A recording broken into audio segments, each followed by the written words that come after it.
언제 우리가 행복을 느낄까요? 당당한 능력이 있을 때 그걸 전제로 해서 갖고 싶은 것도 올릴 때, 또 먹고 싶은 것을 생각해 볼 때, 또 가고 싶은 것, 그런 목록들을 작성해 볼 때, 여건도 되고 능력도 되고 모든 것이 될 때 뭘 먹으면 좋을까, 어디로 가면 좋을까, 뭘 사면 좋을까, 그때 아주 참 그 목록들은 아주 행복한 시간들입니다. 그걸 작성할 때요. 우리 하나님은 언제 행복하실까요? 우리 하나님이 제일 행복할 때는 죄인이 주님께 돌아올 때 우리 하나님이 제일 행복해 하십니다. 의인 99명이 회개할 때가 아니라 죄인 한 명이 회개해서 아브라함 품으로 아브라함의 자손, 우리 예수님의 생명을 선물로 얻을 때, 이때 우리 하나님은 제일 행복해 하십니다.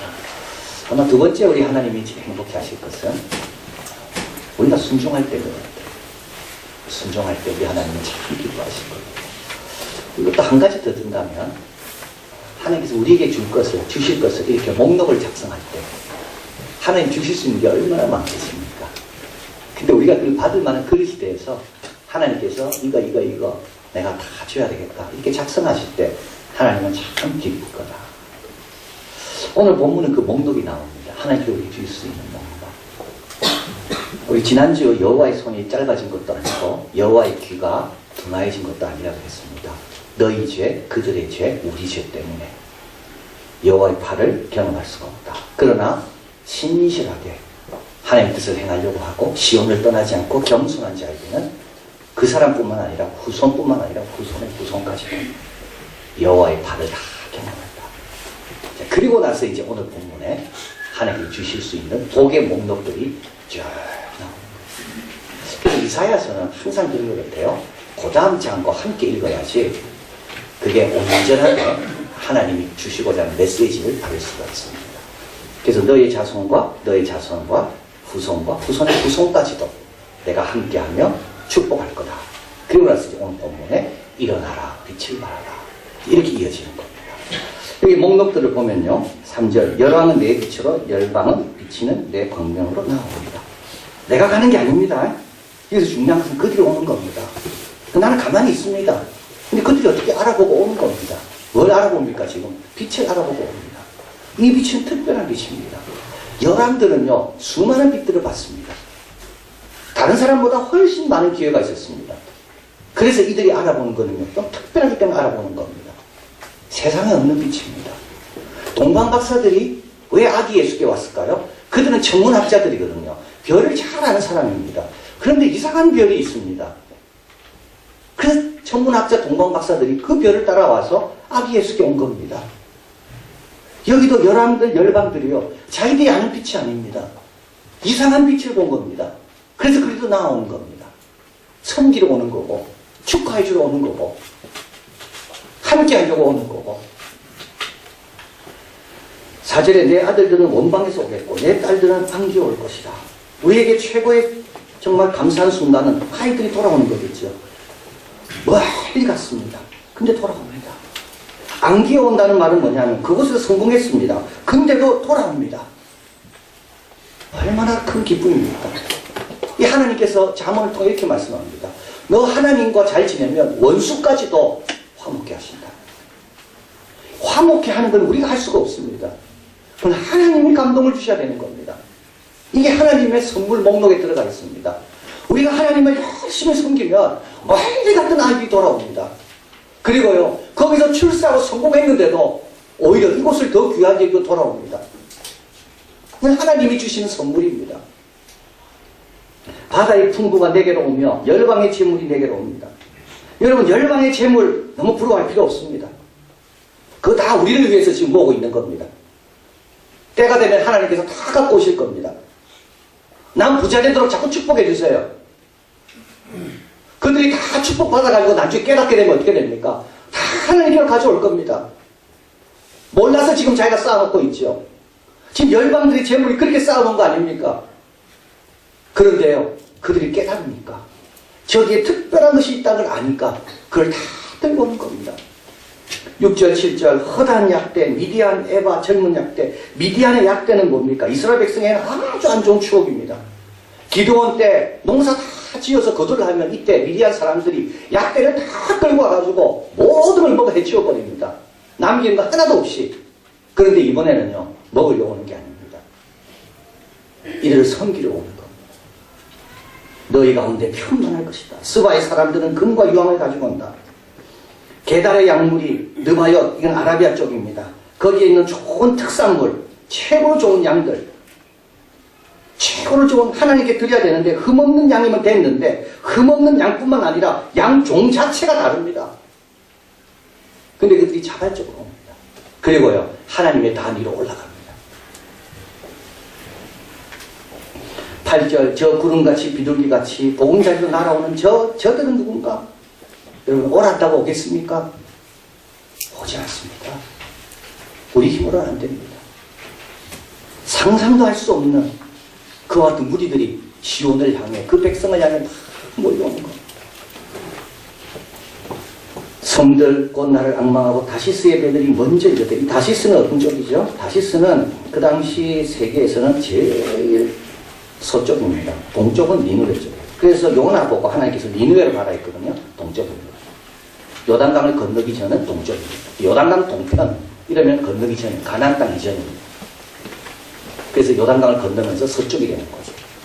그래서 서쪽 끝으로 가면 지중해가 나오고 끝으로 가면 어디가 나오는가 하면 그 당시 사람들이 생각할 때 스페인 다시스. 그래서 요나 보고 하나님께 동쪽으로 가라 그랬거든요. 니누웨로. 근데 요나는 어디로 갑니까? 끝으로 갑니다. 다시스로 가는 배를 탑니다. 근데 이 당시 사람들은 생각할 때, 그래서 사도 바울도 이 구약의 이 전통에 따라서 땅끝 어디로 생각했는가 하면 사도 바울은 스페인 다시스 그쪽을 생각했습니다. 그런데 그들이 먼저 옵니다. 늦을까봐. 11절 읽어봅니다. 성문이 항상 열려 주야로 닫히지 아니하리니 이는 사람들이 내게로 열방의 재물을 가져오며 그 왕들은 포로로 이끌어 옵니다. 여기 포로로 이끌어 온다는 말은 전쟁에서 이겨서 잡아온다는 말이 아니고요. 이 왕들이 스스로 섬기려고 포로처럼 이곳으로 온다는 겁니다. 싸우려고 오는 게 아니고요. 다스리려고 오는 게 아니라 마치 포로로 끌려와서 종처럼 사는 그런 것으로 자발적으로 그런 모습으로 지금 왕들이 온다는 겁니다. 이스라엘은요, 여전히 약합니다. 숫자도 작고. 그런데 그 약한 사람이 천이 되는 비결은 약한 게 강해지는 게 아닙니다. 하나님이 천을 모아오시면 약한 자가 천이 되는 겁니다.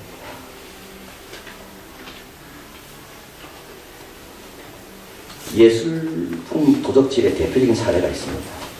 우리 한국도 일제시대 때 한국의 좋은 문화재들을 많이 일본에 뺏겼습니다. 일본 사람들이 많이 훔쳐가고 가져갔습니다. 그 찾아오기도 하고 여전히 일본에 있기도 하는데요. 그 예술품 도둑질의 대표적인 사례가 있습니다. 베네치아에 가면 거기에 마가 성당이 있습니다. 베네치아 사람들이 최고로 번성할 때 지었던 성당입니다. 세계 건축물 가운데 정말 아름답게 지은 건축물 몇 개 안에 들어가는, 그래서 모든 건축하는 사람들은 그걸 가봐야 됩니다. 근데 이 베네치아 공화국이 최고로 번성할 때 이 성당을 짓고요. 그리고 이게 성마가잖아요. 마가의 유골을 갖고 와야 되는 겁니다. 그래서 알렉산드리아 이집트로 가서 그 베네치아 사람들은 상수에 뛰어납니다. 그래서 거기에 있는 수도원에 있는 마가의 유골을 딜을 해가지고 가져옵니다. 그런데 이슬람의 지배를 받고 있기 때문에 돼지고기 속에 넣어가지고 들고 옵니다. 그런데 그게 진짜인지 아닌지는 모르는데요. 그런데 이 성마가 성당에서 그 딱 입구에 보면 이 4마리의 청동 말이 딱 조각품이 거기에 있습니다. 이건 원래는 아니고 복사색품이고 원래는 안에 있습니다. 근데 이 청동 4마리 말은 훔쳐온 겁니다. 이것이 가장 국제적으로 예술품 도둑질의 대표적인 사례라는 겁니다. 네로가 훔쳐와서 로마 개선문에 세웠고요. 콘스탄티누스 황제가 이스탄불이죠, 지금. 거기 세울 때 이걸 가져갑니다. 그리고 베네치아의 사람들이 제4번째 십자군 전쟁을 일으키면서 거기 이스탄불에 있는 모든 족을 다 약탈해 옵니다. 그래서 약탈해 온 거예요. 그런데 나폴레옹이 또 베네치아를 점령해서 나폴레옹이 또 약탈해가지고 파리 개선문에 갖다 놨습니다. 근데 그 다음에 베네치아 사람들이 또 그것을 가져옵니다. 우리 청년들하고 그때 캠브리지 갔을 때 그 캠브리지에서 그 캠브리지 출신 가운데 한 사람이 자기가 모아놓은 이런 유적품들, 작품들을 전시하는 그 박물관이 있었습니다. 근데 많은 것들은요, 사온 것도 있지만 약탈해 온 게 많습니다. 대형 박물관도 그렇고. 근데 이스라엘은 힘이 없습니다. 약탈해 온 힘이. 근데 하나님께서 감동을 주시니까 세상에 좋은 것들을 다 힘으로 모으는 겁니다. 우리 힘으로 못하는 거죠. 힘으로 할 수 있는 게 있지만요, 힘으로 해가지고는요, 많은 상처를 줍니다. 지난주 말씀드린 것처럼 의와 구원이 함께 이루는 분은 하나님밖에 없는 겁니다. 평강과 정사가 같이 가는 분은 하나님밖에 없습니다. 통치와 평강은 같이 갈 수가 없습니다. 이게 하나님 하시는 방법입니다. 그래서 하나님께서 시온의 백성들, 약하고 천한 사람들입니다. 그런데요, 수많은 열방들이 모든 좋은 걸 가지고 거리로 다 모여들게 됩니다. 그럼 여기서 우리에게 주는 교훈은 뭡니까? 이런 걸 탐내라는 말입니까? 이런 걸 구하라는 말입니까? 그런 뜻이 아닙니다. 여기에서 우리에게 주는 교훈은 세 가지입니다. 지금 있는 곳을 소중히 여겨라. 2절 네 광명으로 나오리라. 5절 내게로 옴이라. 6절 다 내게로 온다. 지금 있는 곳이 얼마나 소중한지 좀 알아라.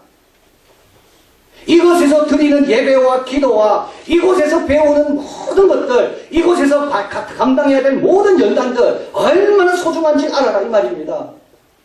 가지 말라는 거예요. 저기 금이 있고 저기 유적품이 있고 저기 명품들이 있다고 그리 가지 말라는 거예요. 그것들은 다 때가 되면 어떻게 온다고요? 이곳으로 온다고요. 애굽의 백성들이 회개하니까 어떻게 됩니까? 가나안 방언을 배우는 겁니다. 사람들이 지금 몰라서 그러고 있지. 이들이 알기만 하면 제발 우리한테 와서 찬송 좀 가르쳐달라고, 기도 어떻게 하는지 알게 해달라고, 교회 생활 어떻게 하는지 알게 해달라고. 그걸 지금 우리가 하고 있는 겁니다.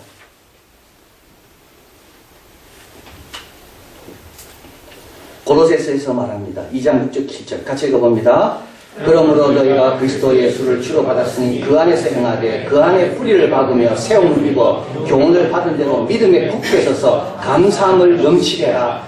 우리가 얼마나 귀한 빛에 지금 들어와 있는지, 얼마나 우리가 지금 특별한 장소에 와 있는지, 이리와 양떼가 같이 하는 그 이사야가 본 그 환상이 오늘 이 교회에서 이루어지고 있는 겁니다. 어린이와 어린이가 함께 예배드리고 다 다양한 배경에 있는 사람들이 와서 같이 주를 고백하고, 우리가 할 일은 뭡니까? 그 안에서 행하되 뿌리를 받고 거기서 세움을 입고 교훈을 받은 대로, 거기서 받은 교훈대로 믿음에 굳게 서고, 그리고요 감사해라. 감사해라. 하나님께서 우리를 이곳에 심겨주신 것에 대해서 감사해라. 두 번째 교훈은 빛 가운데 거하라는 겁니다. 1절 일어나 빛을 발하라. 19절 오직 여호와께서 내게 영영한 빛이 되며. 왜 이들은 특별한 빛을 비춥니까? 왜 열왕들이 이 빛을 특별하게 여기고 이치고 옵니까? 이거는 여호와의 빛입니다. 사람의 빛이 아닙니다.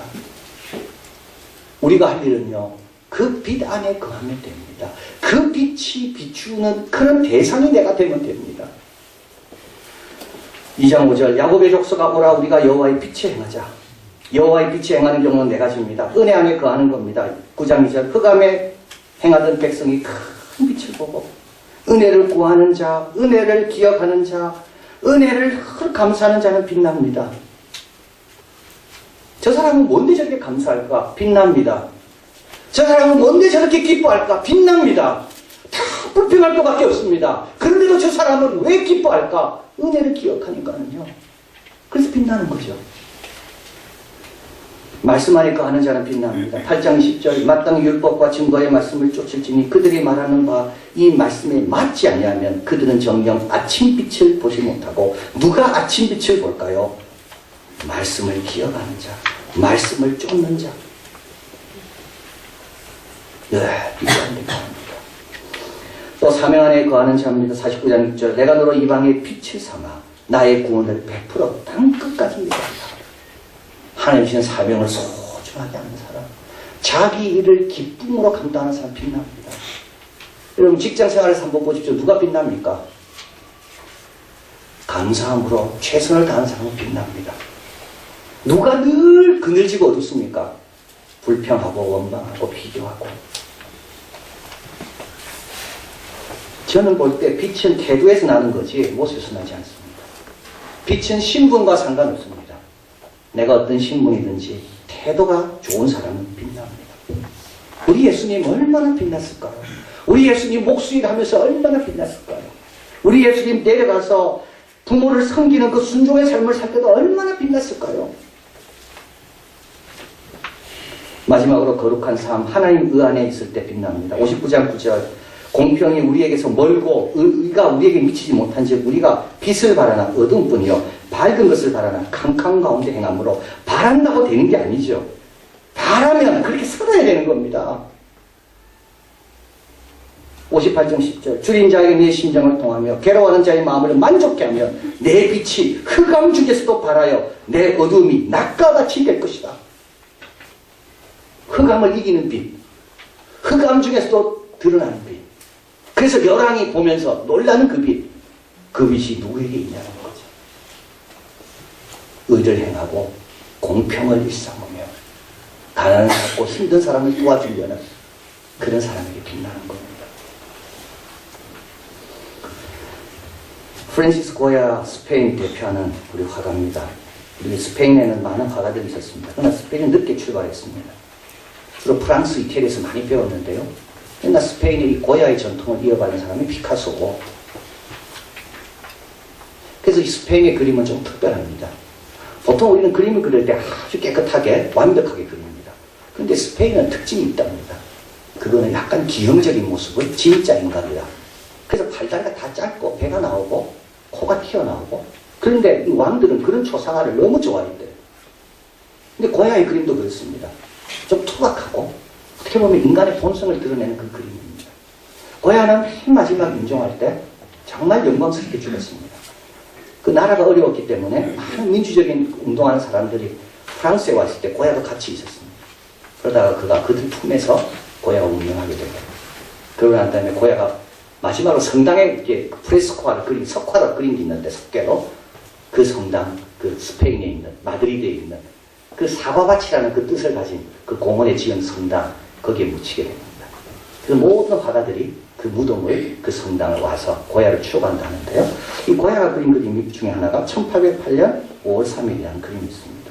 1808년 5월 2일은 이제 나폴레옹 군대가 왔을 때 마드리드에서 민중들이 일어나서 대항하는 겁니다.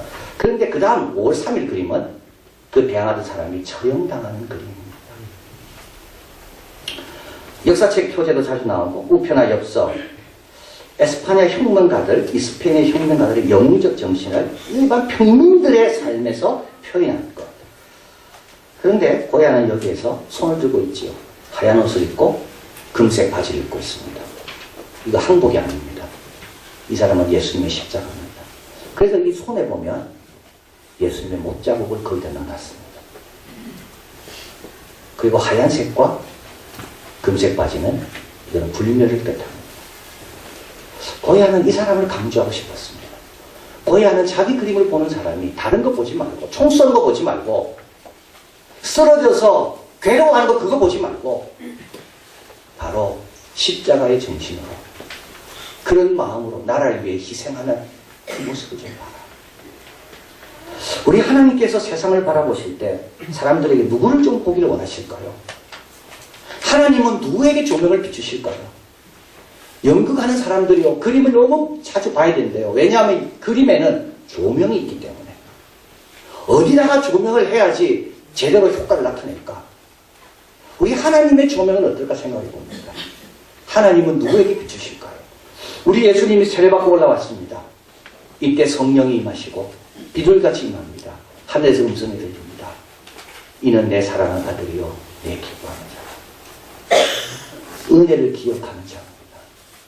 말씀을 붙들고 사는 사람입니다. 자기 일을 죽게 하듯 최선을 다하는 자입니다. 이런 사람에게 우리 하나님은요, 빛을 비추시고 그 빛을 본 사람들을 거기에 감동이 되고 그 빛으로 나오는 겁니다.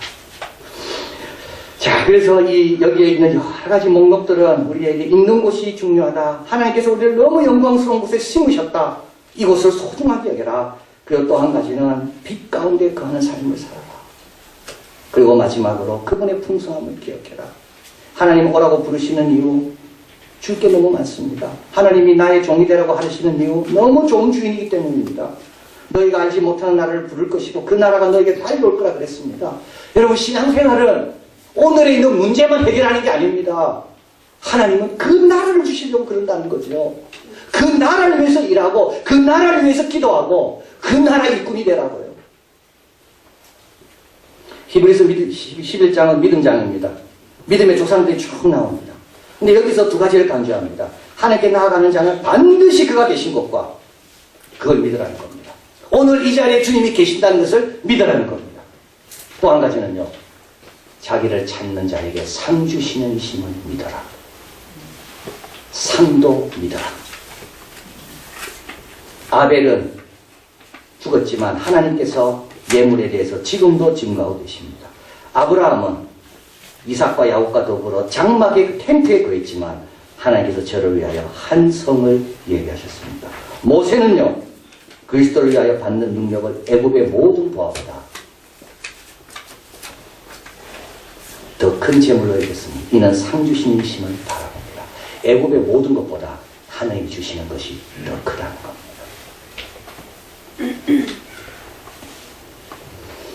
이사야서에서 말씀합니다. 새하늘과 새 땅이 항상 내 앞에 있는 것 같이 너와 너의 후손의 이름이 항상 내 앞에 있다. 이 땅에서 복을 구하는 자들아, 다른 데서 복을 구하지 말고 진실하신 하나님께 복을 구해라. 그 하나님은요, 애굽의 모든 부하보다도 더 귀한 걸 주시는 겁니다. 이곳을 소중히 여기고 빛 가운데 거해야 됩니다. 그리고 소망 가운데 사는 겁니다.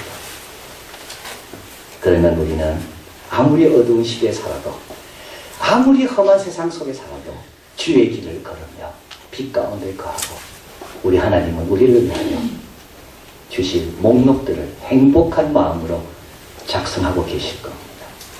이런 복을 누리는 우리가 되길 바랍니다. 사랑하는 하나님 감사합니다. 오늘 우리 한 분 한 분들 새 하늘과 새 땅이 내 앞에 있는 것처럼 우리들의 이름과 우리 자녀들의 이름이 늘 주님 앞에 있다고 말씀합니다. 하나님, 이곳을 소중히 여기게 하시고 그리고 늘 빛 가운데 거하게 도와주시고 그리고 애굽의 보화에 흔들리는 자들이 아니라 그보다 더 크고 위대하고 더 놀라운 나라를 선물로 주시려 작정하신 온 세상을 경영하시고 주관하시는 우리 하나님께 소망을 두고 하나님을 바라보며 하나님의 백성과 자녀답게 찬양하며 당당하게 주어진 길을 잘 가는 우리들이 다 되게 도와 주시옵소서. 예수 그리스도 이름으로 기도하옵나이다. 아멘.